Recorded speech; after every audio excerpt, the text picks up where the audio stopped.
Bakit may difference pagdating sa amin? Iba sinisigaw ko eh. Bakit may difference pagdating sa amin? Iba sinisigaw nyo nga. Kasi iba sinisigaw, yun lang yun. Akala ko ba nasa democratic country tayo? Yun lang pala yun, dahil lang Ano pala gusto niya parating, sir? Kayo nagsisigaw. Sir, ano pala Hindi po. Sabi lang po, at gusto na mag-interview. Yun lang po. Yun na lang po, kung pwede po, yun na lang po tayo. Nakikiusuyo na lang po kami sa inyo. Maririnig naman din po yung pahayag nyo eh. Marinig naman din po yung boss nyo kung doon po kayo pupunta. Doon sila magsigaw sa Malacanang.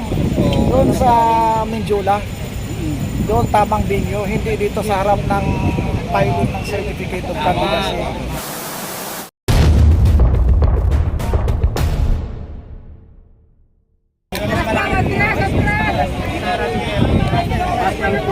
Sigaw ng bayan! Bayan muna!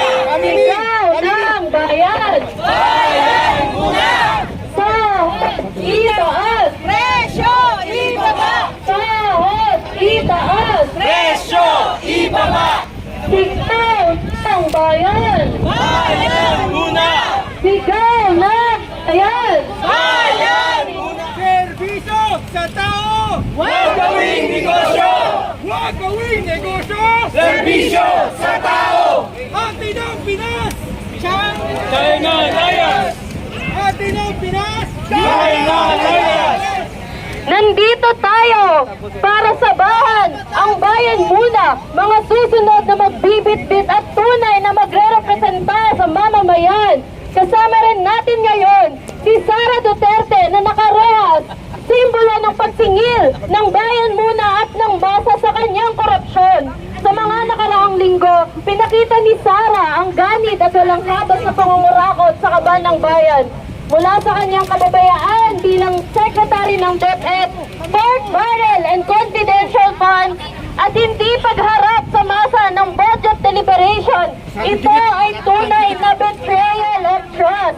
At hindi lang ito si Sara Duterte, sa lahat ng tiwaling gobyerno, kung kayo ay korap, lagot kayo sa bayan muna. Nandito ang iba't ibang mga hanay na sektor para samahan ang bayan muna at ang malawak na hanay ng masa para igiit at ipaglaban ang tunay na karapatan na dapat naman nating nararamdaman mula sa issue ng sahod, ng korupsyon sa gobyerno. Nandito tayo, no, para iharap ang tunay na magre-representa sa ating mga masa. Kaya muli mga kasama, igiit natin, sigaw ng bayan! Bayan muna!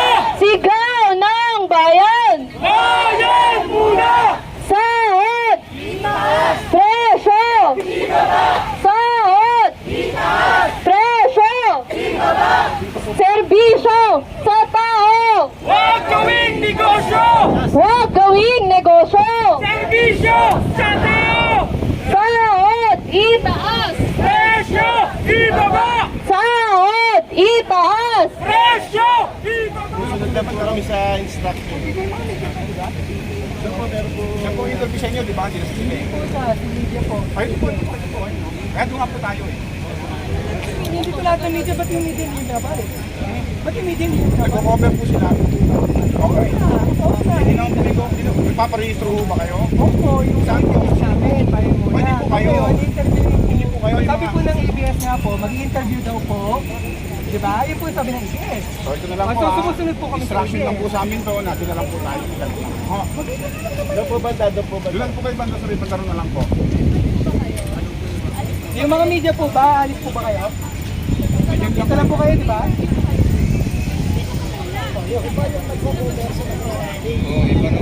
Difference. Bakit may difference pagdating sa amin? Iba sinisigaw ko eh. Bakit may difference pagdating sa amin? Iba sinisigaw nyo nga.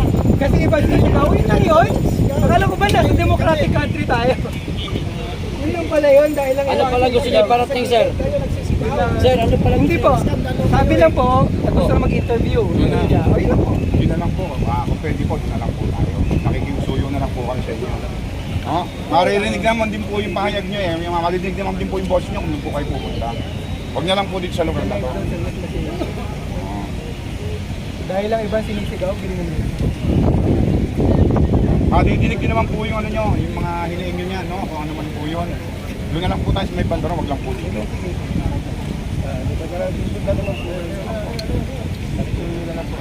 Makisuyo na lang po ha, makisuyo na lang.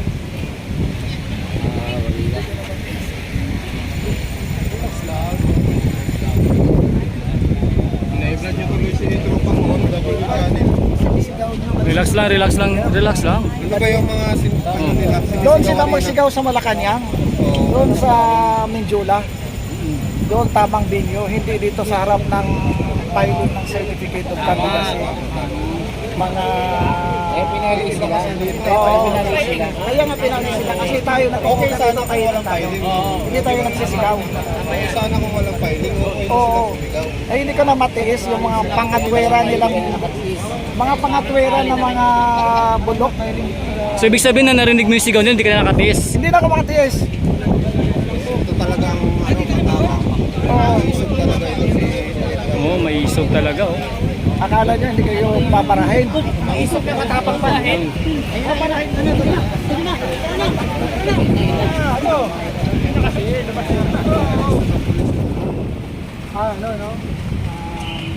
Magpa-file ngayon ng bayan muna ng kanyang COC para sa party list. Pero yung media po, nagre-request ng interview sa mga mamamayan. Ngayon, siyempre, natural, yung mga mamamayan po lalapit sa media. Diba po, kasi media ang nag-request na interview. Ngayon, lumapit po tayo, pero pinapaalis po tayo ng mga polis. Kasi daw, bawal daw doon, etc. Samantalang, kalakhan ng mga media, nandoon. Tinanong natin bakit po, ano po meron? Meron pong isang sumigaw, hindi ko po alam kung sino yan, no? Kung police ba siya o no? Pero merong sumigaw na, kasi po iba yung sumisigaw ninyo. So nakakapagtaka po, isang democratic na country tayo, di ba? Sinasabi nila na sa demokrasyang bansa tayo, pero bakit po ganun? Dahil lang iba lang ang sinisigaw, i-interviewin ng media, pinapalis. So ano pong kahulugan nun sa ating freedom of speech, sa ating freedom of assembly? No, ang pakailang naman natin, mag-submit ng COC, ang bayan muna bilang party list. Bilang party list ng mga tunay na kumakatawan sa mamamayan, sa mga maralita, sa mga manggagawa, diba? Sa mga mangingisda, etc. So ganun kasimple lang po. Pero interview ng media, pinapalis. No? So nakakapagtaka, bakit kaya ganun? Bakit kaya ganun ang asal ng ating kapulisan?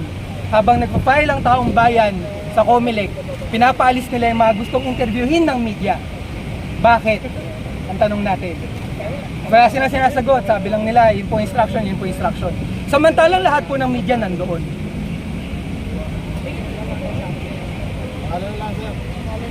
Juancho po. JR po, JR. JR po, JR. JR na lang. Ayan, mga kawain, yan po Interviewin kasi yung na. mga pulis na.